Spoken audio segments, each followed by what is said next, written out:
Kawan ng talakitok. Baby, ang dami. Ayun o.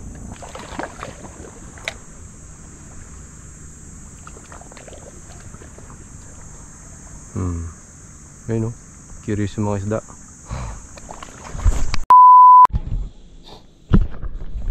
Alright mga kaibigan, morning goods.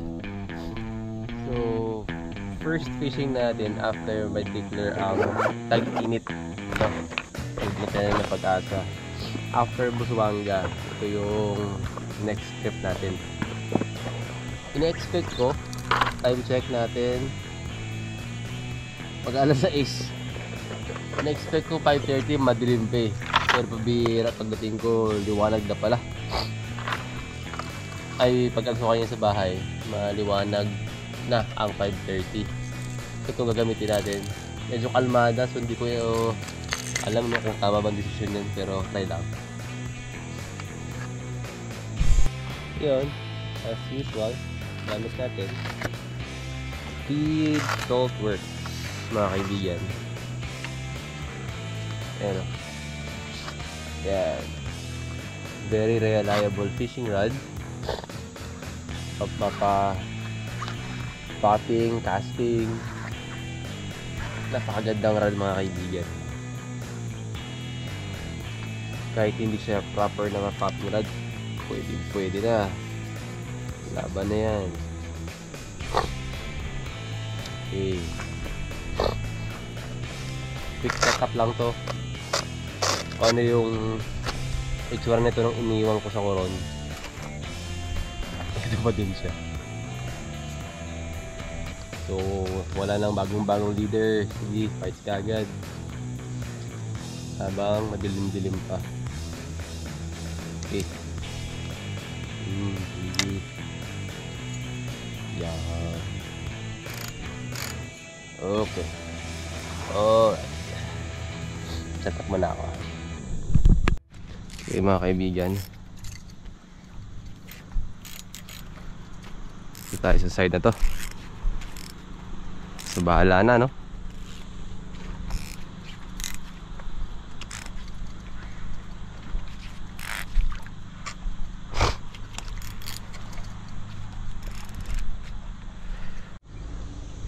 Unang hagis mga kaibigan.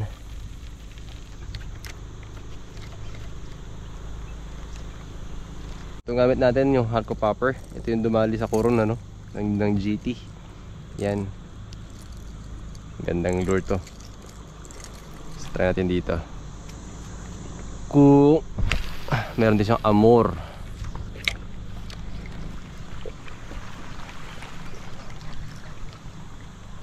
Madulas to eh. Halaman na kasi.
Kalmada masyado.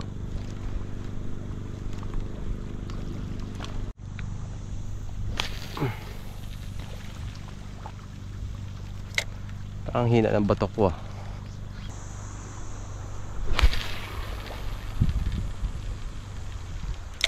Yan, medyo lumalayo-layo na.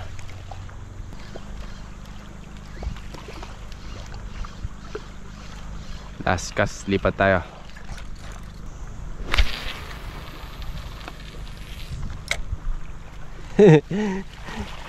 Sabi ko last cast na, ililipat na tayo eh.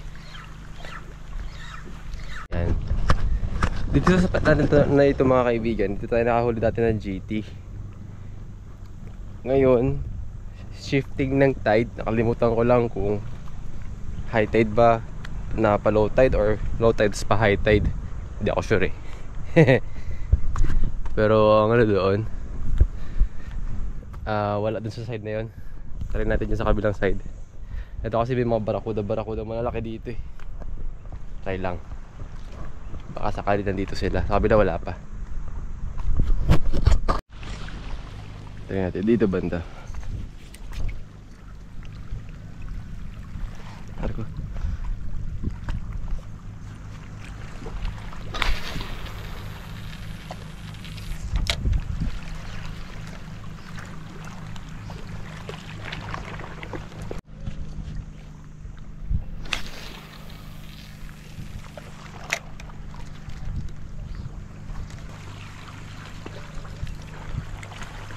Grabe yung ano, bundok oh.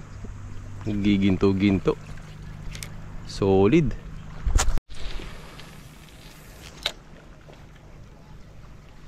Op. May paramdam. Pero mukhang maliit.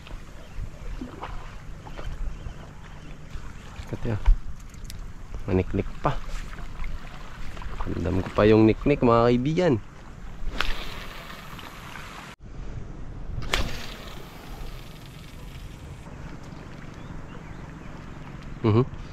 May talo, balot dun oh, mabul.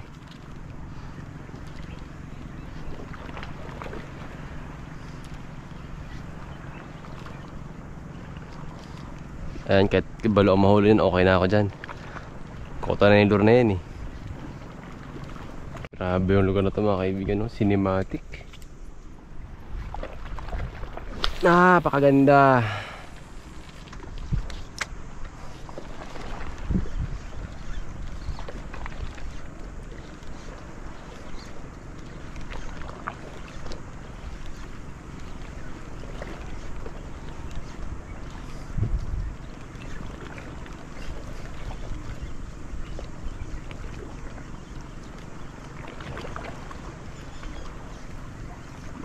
Walk the dog, walk the popper.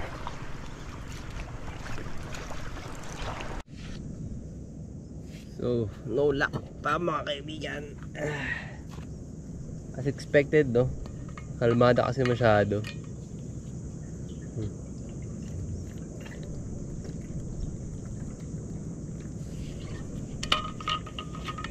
Quick water break. Ilipat lang tayo sa kabilang side. I think pa high tide ngayon. Kasi nawawala pa unti-unti yung mga batong tinitignan ko eh.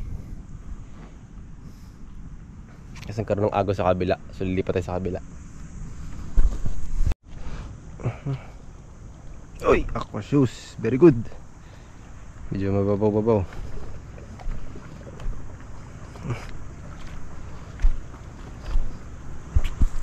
So yun, pa high tide niya no.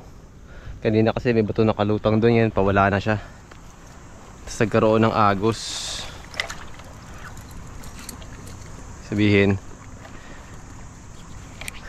may possibility na may isdang pumasok dito. Meron naman, may isda yan. Ang question lang kung enough ba yung size niya para sa target natin at sa lure natin.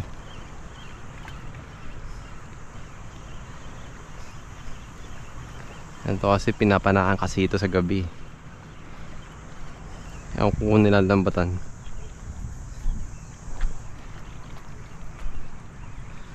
Dito na pumusto kanina sa side na to.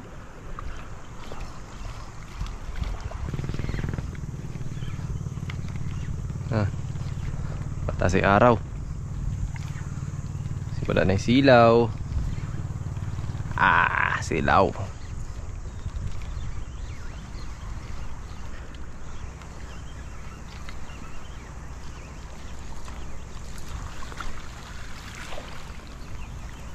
Isda ba yan?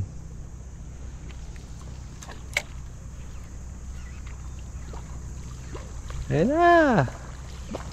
Biglang liwanag. Oh, silaw.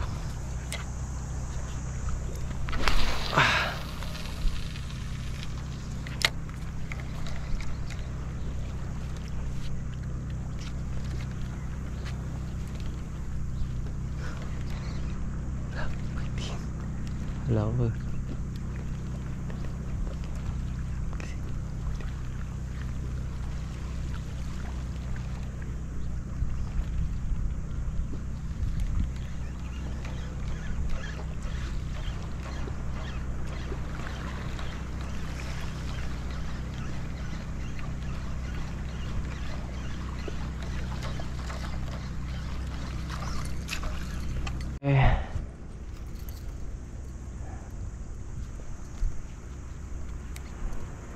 Tinatamad pa akong bumalik doon para kumuha ng glasses.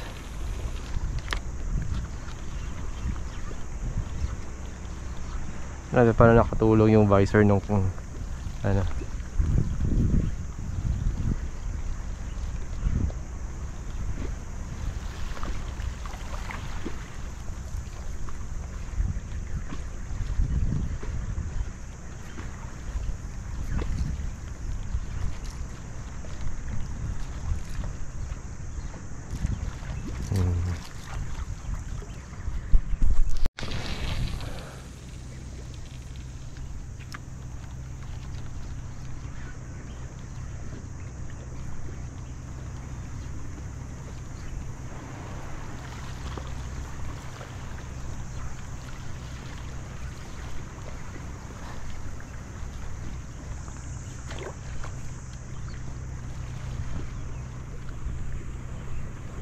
Walang movement.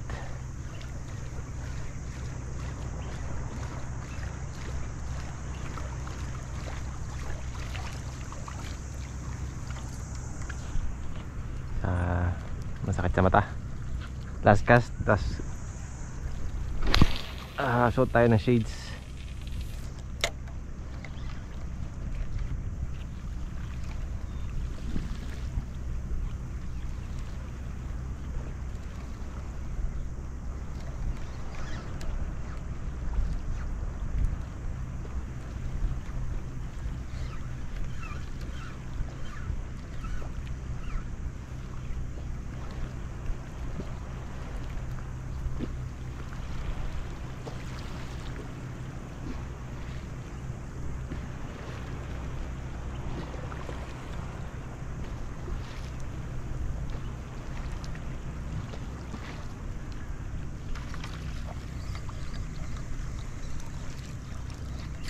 Promise, last cast talaga. Promise, promise, promise.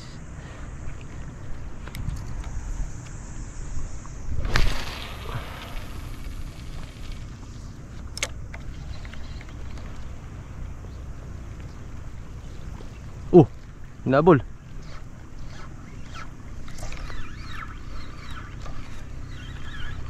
Nabol, di ko alam kung kinagat. May sumabit na isda. Ang bumalagbag lang.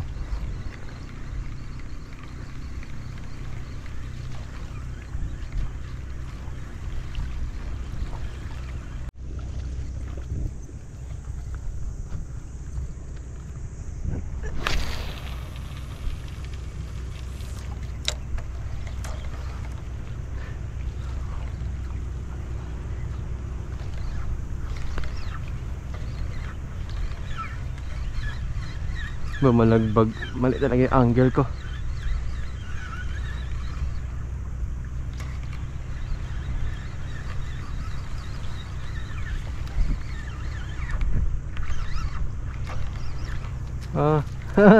Kala ko huli na eh. Mabit lang. Ayun o.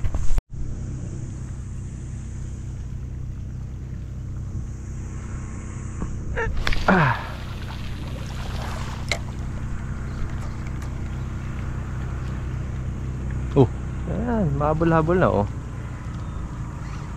Medyo nagiging active na sila. Pero problema, walang kumakagat. Puro habol lang.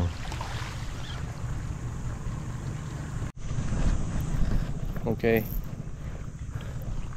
Medyo, ano na, nakakasilaw na mga kaibigan. Hindi ko na makita yung lure. Pero ang ganda sana. Sana nakikita sa video, no? Susot na tayo ng glasses kasi silaw masyado. Then mga kaibigan, pag ito nag-fishing, kailangan pag siyempre tirik ang araw. Kailangan meron tayong polarized glasses. Maganda to kasi tatanggalin niya yung glare sa paningin ninyo. Meron dyan sa Yellow Basket, murang-mura lang. Kaibigan, balik tayo dito. Dapat kasi lilipat tayo sa kabila, kaya lang may nakita akong movement dito. Mukhang galaw ng isang malaking isda. Hindi ako sure kung ganun, kung malaking isda talaga o kawan ha. Pero malamang sa malamang isda yung mga yan. Baba, lapit naman ng hagis ko. Ayun o. Nakikita ko sa glasses ko eh. Kasi natanggal na yung maraming glare. Andun sila banda sa bandang gitna. Susubukan ko abutin.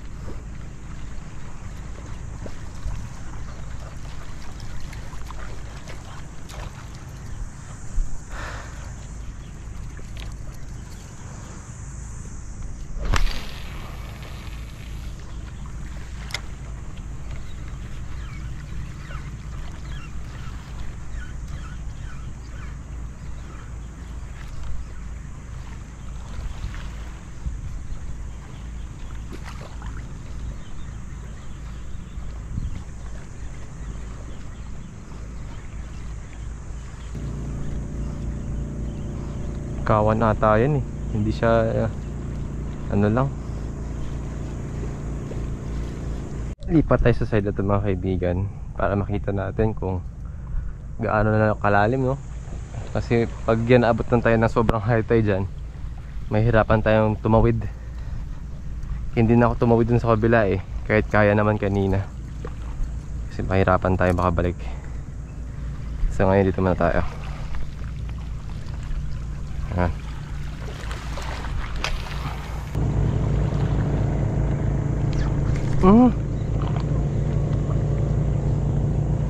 Yun. Parang hit yan ah. Bumalagbag lang siguro.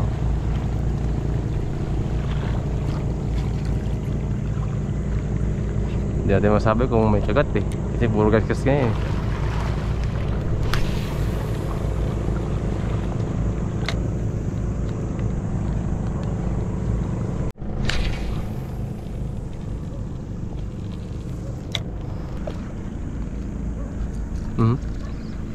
Tumatalon-talon. Palit kaya tayo. Last 10 cast. Pag wala, palit tayo.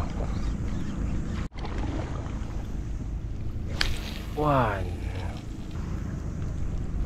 2. Okay, palit tayo. Kapag maaga. Ganda ng binubundok oh.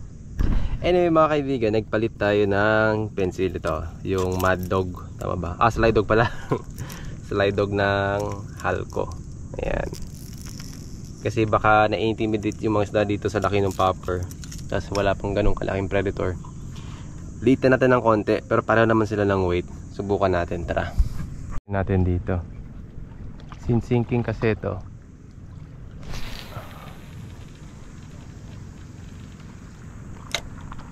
Dito sa malalim-lalim.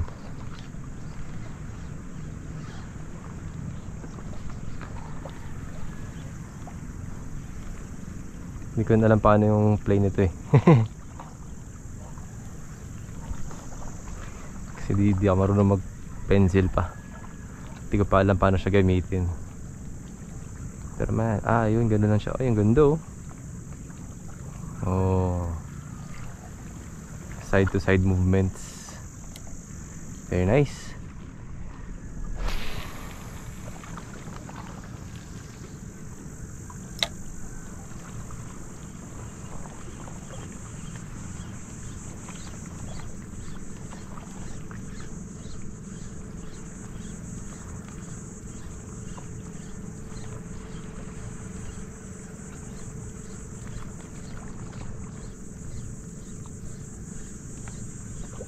May lumalapit na.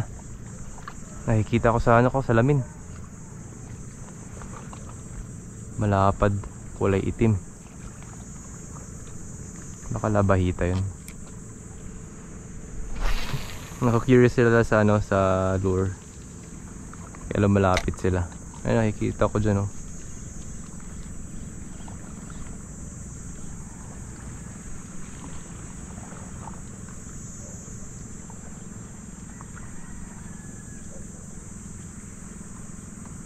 Barakuda.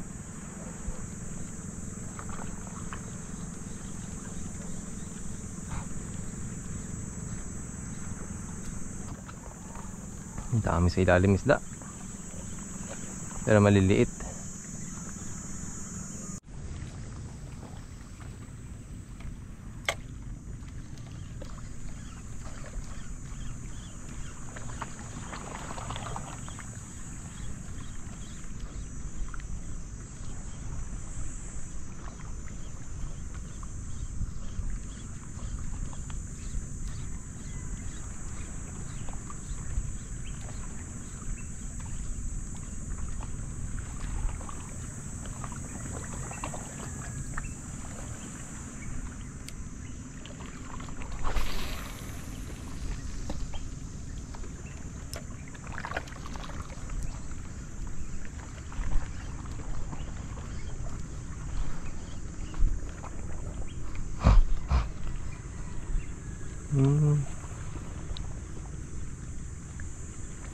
Nababa pala dito banda.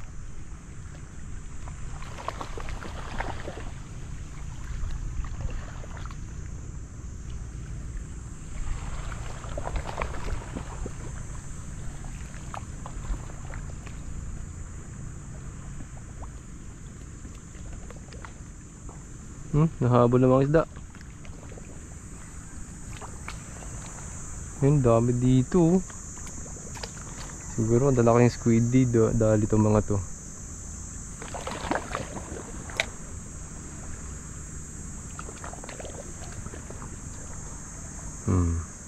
Ayun, curious yung mga isda. Oh, ano yun? Huwag kan pating. Akala ko kahoy. Biglang nag-splash pa ilalim. Weird.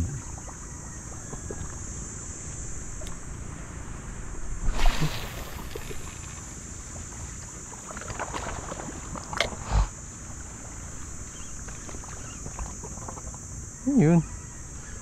Pawikan ba yun? Talakitok ko. Kawan ng talakitok. Baby. Ang dami. Ayun, oh. Nakikita niyo yun? May mga baby kitoks. Ito di ko alam kung GT. May stripes eh. Ngayon kawan yun, oh. Oh, yun, oh.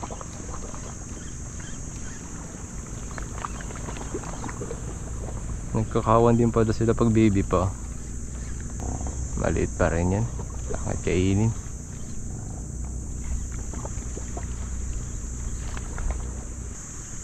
Ngayon yung mga talakitok ko.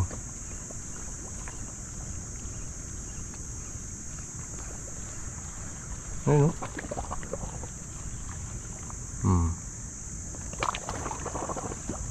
Curious din sila eh.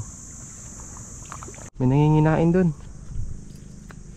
Try natin dito.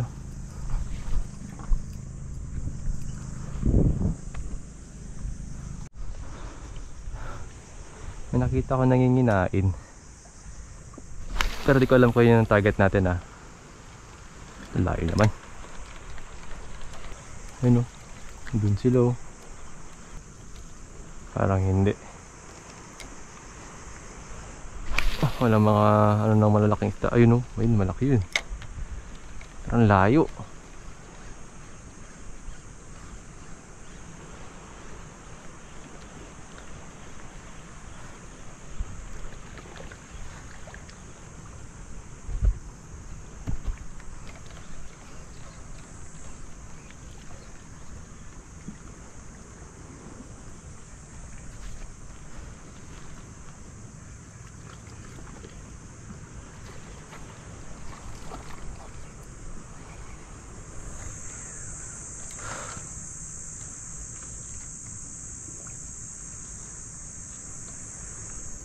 Last. Dito kasi sa center medyo mababaw eh. Hindi ako masyadong ano dito.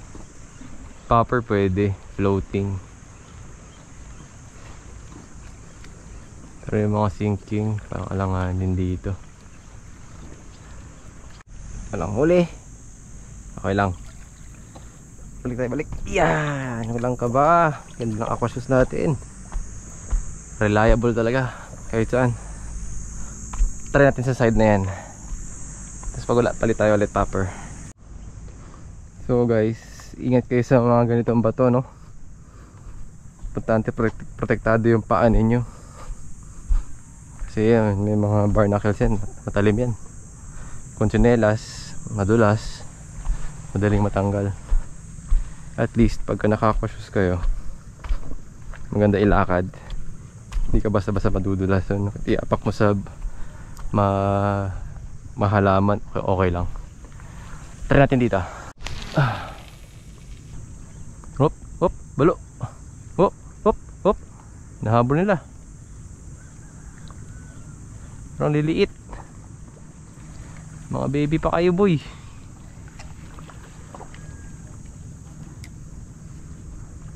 Ang tapang nyo masyado. Kailangan ko yung nanay ninyo or tatay. Malalim na. I see you, boy. I see you. Nakita ko dito. Hindi ko alam kung tama tong gagawin ko, pero gisan natin. Malalim na. Last. Bago tayo bumalik sa ano natin. Pinaka-plot to. Tikpa ako maano. Out balance. Pawikan nga. Ayun, dami. At ang lalaki. Okay. Sisilipin ko lang din dito yung area natin. Kung hindi na bang nako-cover ng tubig yung bato. Kasi pag gano'n ang case, kailangan natin bumalik. Kasi mahihirapan tayong bumalik mamaya. Check natin. Pero habang papunta ron, maghahagis na rin tayo. Yan, kita ko na. Safe pa naman tayo, makakatawid pa rin tayo kahit lumalim. Yan, na gagawin ko yan. Madalas kami sa Bluebird boat. Aking.